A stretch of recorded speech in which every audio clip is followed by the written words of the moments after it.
Welcome, children of God, loved and saved by Jesus, to the Christ for Disciples podcast. This is Pastor Paul Steinberg, son of Ken and Dawn, husband of Rebecca, father of 6. Happy to share more of Jesus' words with you as we work at training that next generation in Jesus. Make sure to share this on Facebook and with your friends in other spots in this new year. Like us on iTunes and Google Play. And let me start you with a question.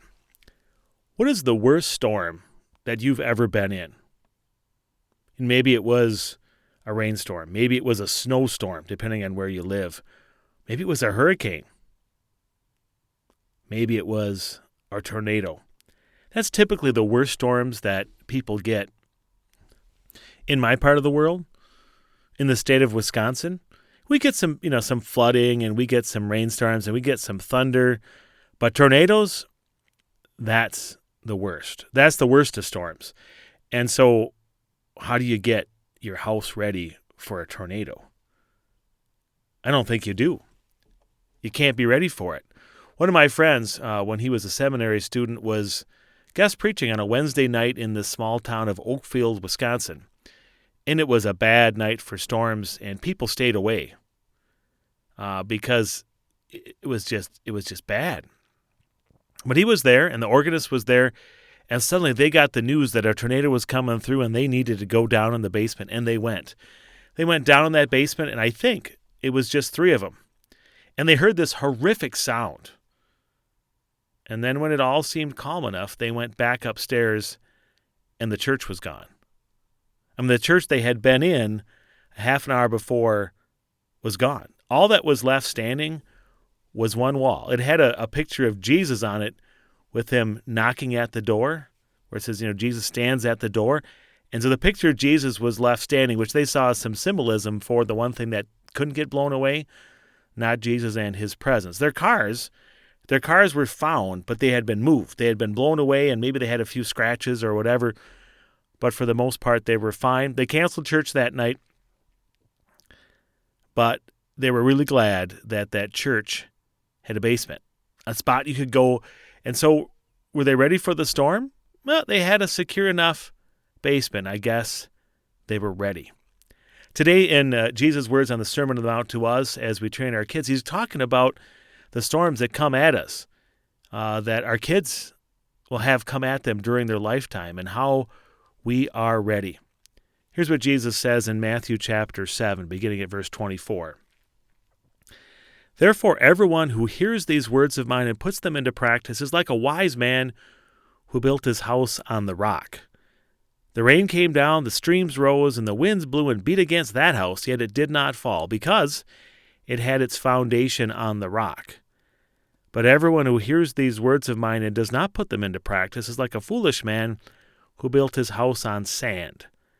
The rain came down, the streams rose, and the winds blew and beat against that house, and it fell with a great crash. When Jesus had finished saying these things, the crowds were amazed at his teaching, because he taught as one who had authority and not as their teachers of the law. Jesus is warning his followers that being his follower is not easy. There's storms a-coming, and you want to be ready for what happens. Now, the storms that would hit Jesus' followers would be regular, normal ones, that the brokenness of this life, your own sinful nature, that at least it seems to me like sometimes it's kind of under control, and suddenly it just flares up again. I got to beat it back down, and like, man, how come I can't just get this together? My sinful nature just shows up. Or it's the storms of the world that come at you, where suddenly you have this influence, and people are just leading you astray, and it's tough and difficult. Maybe it's the people you have at work. Maybe it's the people in your family, and it's tough, and it just kind of hits you. Or maybe it's Satan himself, and he just is out and out attacking with all this. He's coordinating everything, and he's coming, and he's blowing at you like a twister, and he has the power to rip you right up and destroy you. The storm is coming. And some people seem to get hit with a storm after storm, and other people, not so much. Spiritually, their life isn't as big a struggle. It'll probably still come, but some people get hit so hard, And what Jesus is telling us to do is to make sure that our faith is ready, and to make sure the faith of our children is ready, not for an easy spiritual life, not for things when they all go the best, and not for maybe what you're experiencing now, but you need to build for later. The analogy of the house. Well, you build a house and, while everything's good, you can build it right on a bunch of sand, and it's easier to do because it's easier to dig and you build it right there. In Jesus' day, they weren't really worried about basements. They just put it on top of the dirt and it looked just fine. And if you don't have a storm, it's good for year after year after year. But when that storm comes, you're done. Boom, washes that sand away. Then you see how big of a fool you were, that the work that you did was just wasted because you didn't do it well enough.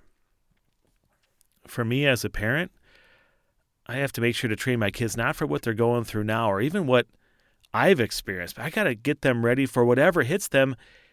And will it be more difficult in the future in their lives? Probably so. When the world in general gets worse and worse, so probably so. So do I need to train them better than I was trained? Certainly. And do I know exactly what's going to hit them? What are the problems and issues and temptations? I don't know. When I think about people who prepared me, did my parents prepare me for what I'm going through? Did my teachers prepare me for what I'm going through? Yes, they did. I think it's always a struggle when your teachers tend to be a generation older than you. They almost always train you for what they went through or their experience. And life seems to change so fast with all the generations and technology that it's really tough now to understand all the full temptations and the access that temptations have to our kids compared to what we have or maybe what we had. The only way to do that is to really dive into their world and really understand it, to understand what they're going through and listen to them and let them show us what's up, whether that's Snapchat or something else that's newer, because it changes so fast. To understand their situation, to do what they do, to really understand what they're working against, but just to listen to them and ask them, I think that's the key. Maybe there are resources that you can read about the next generation. You could Google for books on that. There's a good book called Gen Z that talks especially about the spiritual insights to that next generation. But the best research you can do is with your own kids. Whether that's your own classroom or your kids, to actually talk, listen, and really find out what's going on, to have a open little small group of 5 or 6 kids from your classroom, or to listen to your kids and just ask them, what are the real problems? What are the big issues? What are the big things that are happening? You have to know so you can understand the storms. The good news is the solution, the rock that they need to build on, is the same as it was for your great-great-grandparents and for you, and that is Jesus. Jesus calls himself the rock because he doesn't move. He's the same yesterday, today, and forever, and he's a solid foundation we can build all our lives on. Bible study and knowing Bible stories is always good. It's always practical. Now, how we apply them and the insights and the way we get them, that can change. But that rock is the same because Jesus, he got hit by that hurricane, tornado, and tsunami with the temptations that Satan hit him with. I mean, it was the best storm, the most powerful, and he didn't move. We hear how he defeated those 3 temptations in the wilderness, but he got tons before and tons after, all the way up till his death on the cross. And guess what? Jesus stood. He was even killed, and he still stands. He rose again. He's rock solid. So we can build our lives on him. And the foundation we give our kids today, if it's in Jesus, will always be there. you have any thoughts or comments, please send them to pastorsteinberg@gmail.com. Again, give your thoughts. I'd love to. If you have some questions or anything that's out there that you want me to address, I've been kind of just applying God's word, not getting that many questions or comments from people. But if you have something you want me to address, or an idea or a story or a question you want me to anonymously talk about, please send it to me. Again, it's at pastorsteinberg@gmail.com. pastorsteinberg@gmail.com. Thanks for taking 600 seconds so Christ doesn't take second in your life or the life of your kids. Your free gift is at happyfactoryworker.com, my book for you in 2019. Please pass it on to anyone you want to. The Lord bless you and keep you. The Lord make his face shine on you and be gracious to you. The Lord look on you with favor and give you peace. Amen.